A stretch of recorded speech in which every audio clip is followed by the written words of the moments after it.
So first of all, a very good morning to all of you. विद्यार्थी मित्रांनो, previous जो lecture होता आपला, प्रीवियस लेक्चर आपला शूट झाला नाही आहे, मतलब व्हिडिओ रेकॉर्ड नाही केला आहे, बट प्रीवियस लेक्चर मध्ये आपण बोहर्स पॉस्ट्युलेट्स, बोहर्सचे आपण 3 पॉस्ट्युलेट टीच केले होते. आपला हा जो चॅप्टर आहे ऍटम्स, मॉलिक्यूल अँड न्यूक्लाय, हा पूर्ण चॅप्टर बोहर्सच्या 3 पॉस्ट्युलेट्स वर डिपेंड आहे. जे स्टुडंट प्रीवियस लेक्चरला प्रेझेंट असणार त्यांना ते 3 पॉस्ट्युलेट माहित असणार, बट जे स्टुडंट अब्सेंट होते त्यांना मी पुन्हा एकदा आज रिवाइज करून देत आहो. लक्ष द्या. बोहर्सचा फर्स्ट पॉस्ट्युलेट असतो का centripetal force is equal to electrostatic force.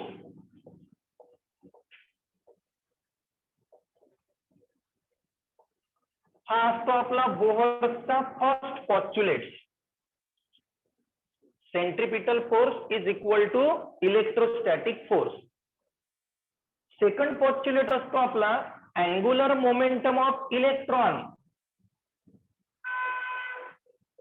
Angular momentum of electron is equal to integral multiple of h upon twice pi. हा असतो आपला बोहरचा second postulate. First, centripetal force is equal to electrostatic force. Second, angular momentum of electron is equal to integral multiple of h upon twice pi. आणि third postulate होता h nu equal to EI minus EF. याचंच meaning का electron जेव्हा higher energy level मधून lower energy level मध्ये जाते, एलईडीचा concept होता, हायर एनर्जी लेवल मधून जेव्हा लोअर एनर्जी लेवल मध्ये जाते तेव्हा तो इलेक्ट्रॉनला किंवा एनर्जीला काय करतो, रॅडिएट करतो. आणि तो तेवढाच एनर्जी रॅडिएट करतो जेवढा 2 एनर्जी लेवल मधला काय असतो, डिफरन्स. Yes or no? हे बोहर्सचे काय होते आपले 3 पॉस्ट्युलेट्स आपण टीच केले आहे. प्रीवियस लेक्चरला आपण टीच केले. Yes or no? पुन्हा एकदा फर्स्ट पॉस्ट्युलेट काय होता सांगा. Centripetal force is equal to electrostatic force. Once again बेटा, is equal to electrostatic force. आपला सेकंड पॉस्ट्युलेट काय होता, angular momentum of electron is equal to integral multiple of h upon twice pi. हा होता आपला सेकंड पॉस्ट्युलेट. आणि third postulate h nu equal to EI minus EF. फक्त आपण एवढाच टॉपिक टीच केला आहे प्रीवियस लेक्चरला. Yes or no?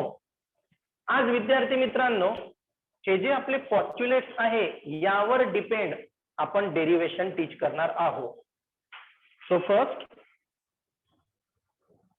Right down.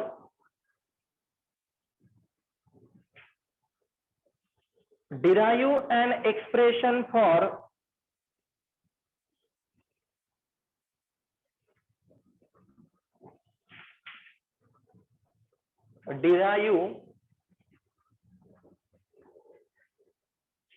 an expression for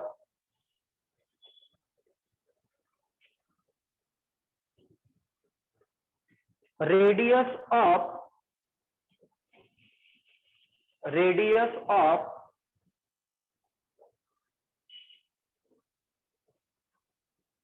Bohr orbit, radius of Bohr's, BOHRS, radius of Bohr's orbit,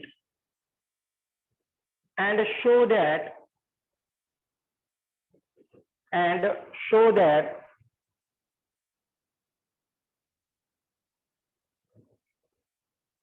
radius is directly proportional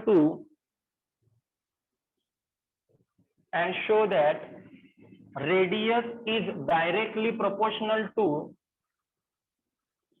square of square of principal quantum number, square of principal quantum number. Okay,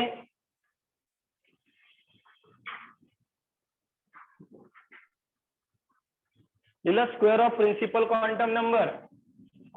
आता board कडे लक्ष द्या. First of all radius आपण कशाने denote करत असतो? R. Quantum number कशाने denote करतो? एन. कालच्या 3 बोर्स पॉस्क्युलेट्स मध्ये आपण हे लिहून दिलं आहे मी. आर म्हणजे असतो आपला रेडियस आणि एन म्हणजे असतो प्रिन्सिपल क्वांटम नंबर. मला प्रूफ काय करायचं आहे? Radius directly proportional to square of principal quantum number, म्हणजेच R directly proportional to square of principal quantum number. Yes or no? म्हणून याच क्वेश्चनला ऑर मध्ये लिहा. प्रूव्ह दॅट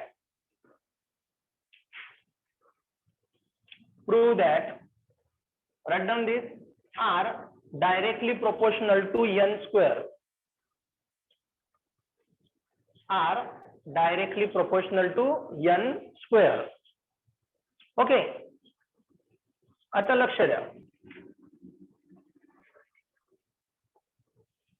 प्रिव्हियस लेक्चर मध्ये जेव्हा मी तुम्हाला फर्स्ट पॉस्ट्युलेट टीच केला होता, प्रिव्हियस लेक्चर मध्ये काय टीच केला होता? फर्स्ट पॉस्ट्युलेट. तेव्हाच मी तुम्हाला सांगितलं होतं का एक डायग्राम मी तुम्हाला ड्रॉ करून दिली होती इलेक्ट्रॉन आणि न्यूक्लियसची, आणि सांगितलं होतं का ही डायग्राम आपल्याला प्रत्येक डेरिवेशन मध्ये यूज होणार आहे. लक्ष द्या इकडे. हा आपला इलेक्ट्रॉन जो रिव्हॉल्व होत आहे around the nucleus, around the काय? Nucleus in circular orbit.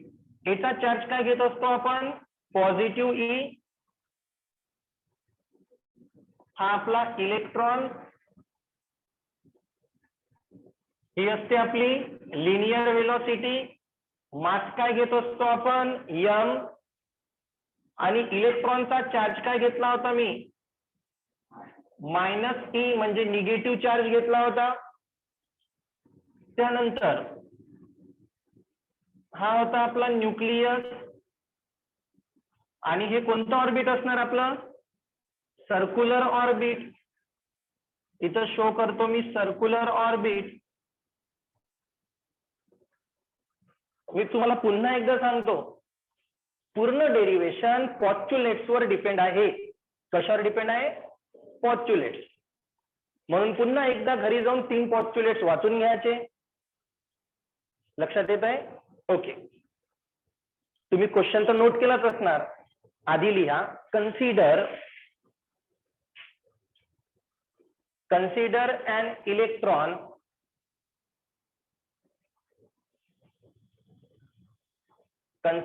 an electron revolving around the nucleus. Consider an electron revolving around the nucleus in circular orbit.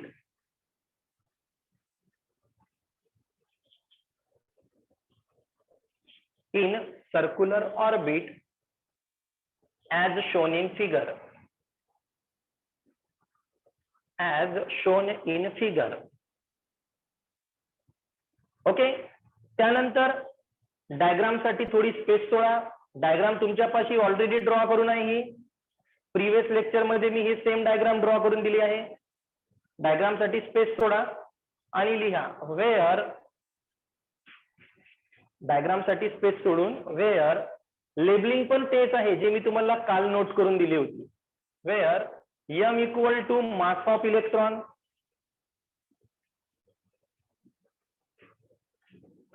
m equal to mass of electron, v equal to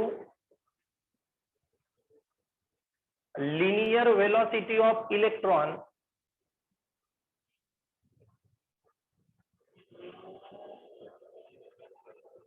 linear velocity of electron, small r equal to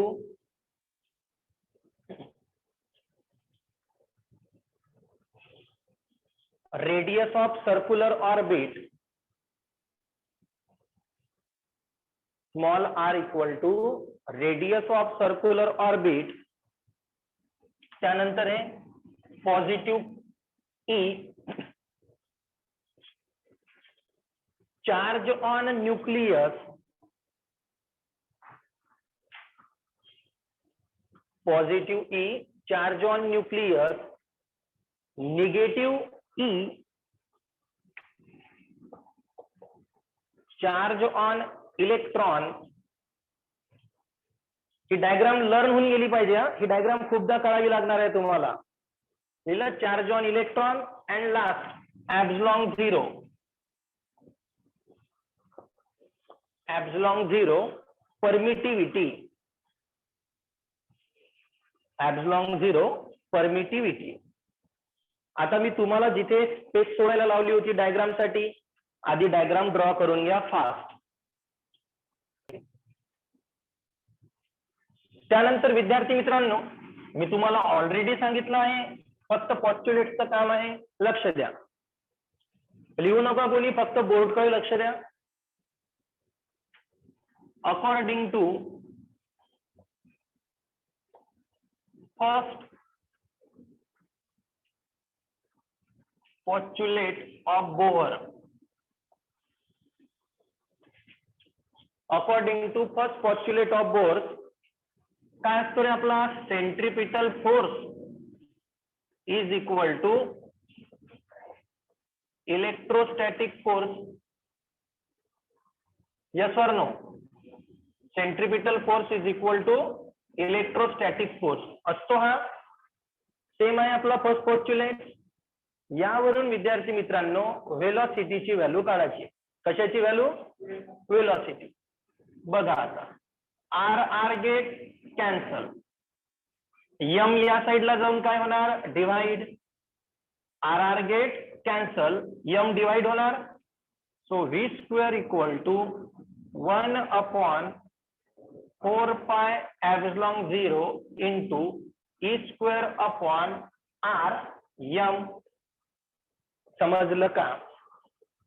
R R cancel झाला, फक्त R आला, आणि M या साइडला जाऊन काय केलं आपण, divide. Equation 1. After that according to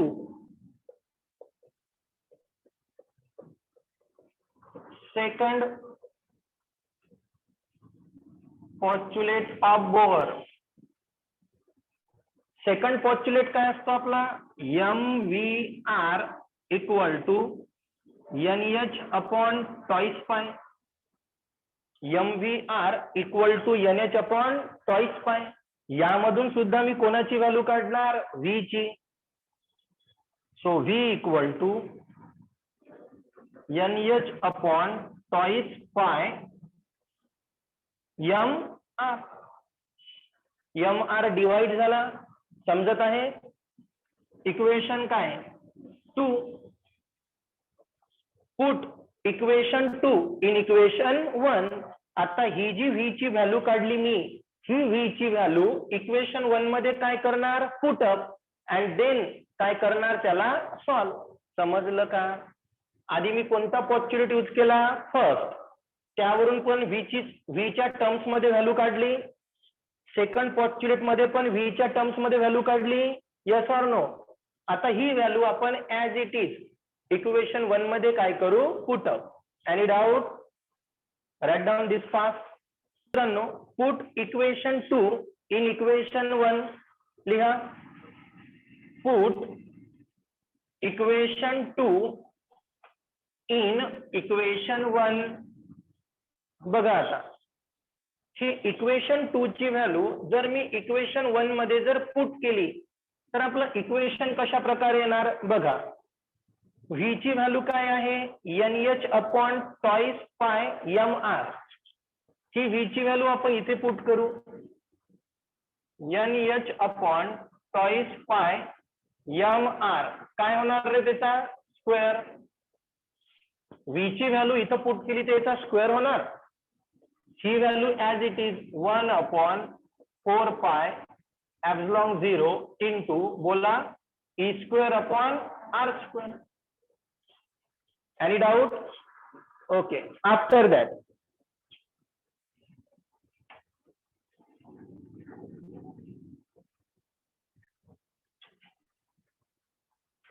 आता जर आपण याला सॉल्व केलं, ओके, काय येणार बघा, n square h square n square h square upon 4 pi square m square r square equal to 1 upon 4 pi epsilon 0 e square upon r square. Any doubt? Yes or no? First, write down this.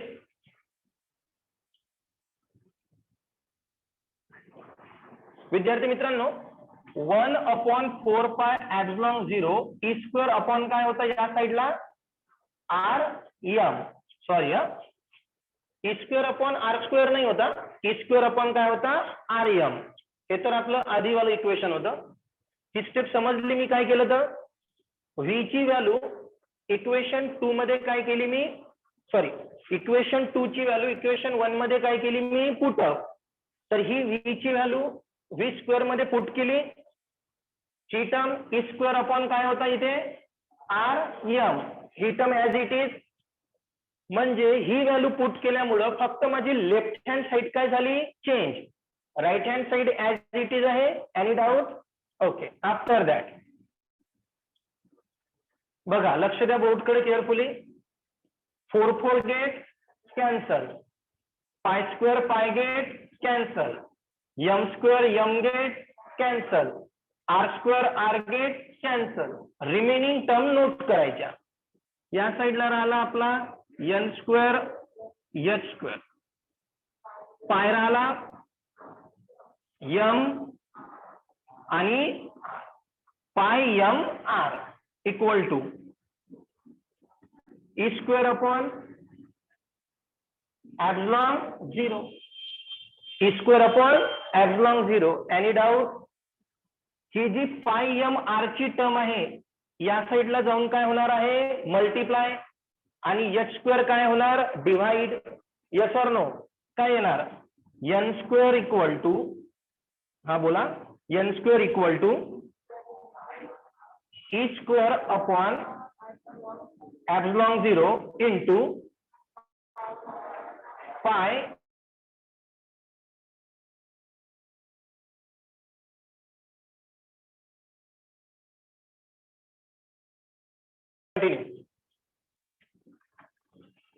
त्यानंतर विद्यार्थी मित्रांनो, याला मी rearrange करतो. बघा, ही side या साइडला लिहून घेतो. म्हणजे काय येणार, r पाय m e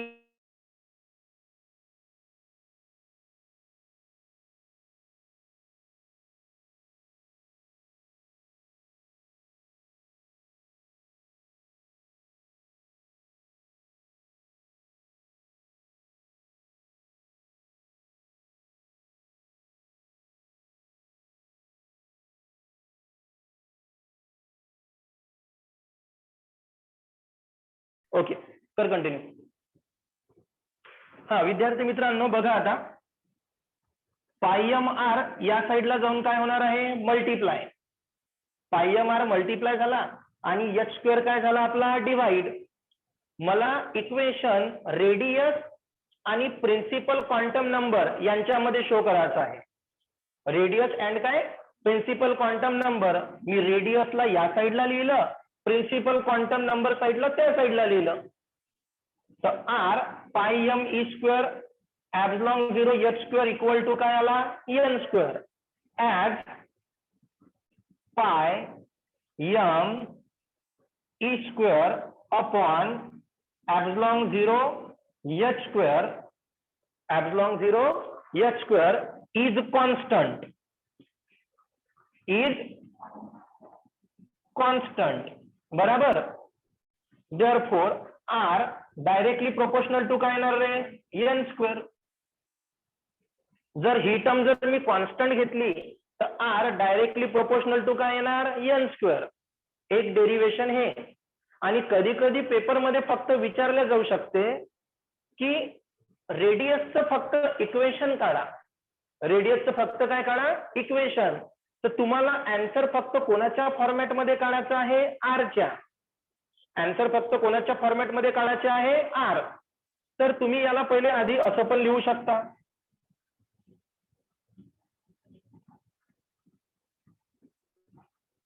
याला पहिले रिअरेंज करून घेऊ.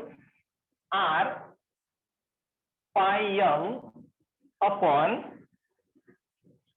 पहिले e square, r pi m e square upon काय आहे, epsilon 0 h square equal to n square.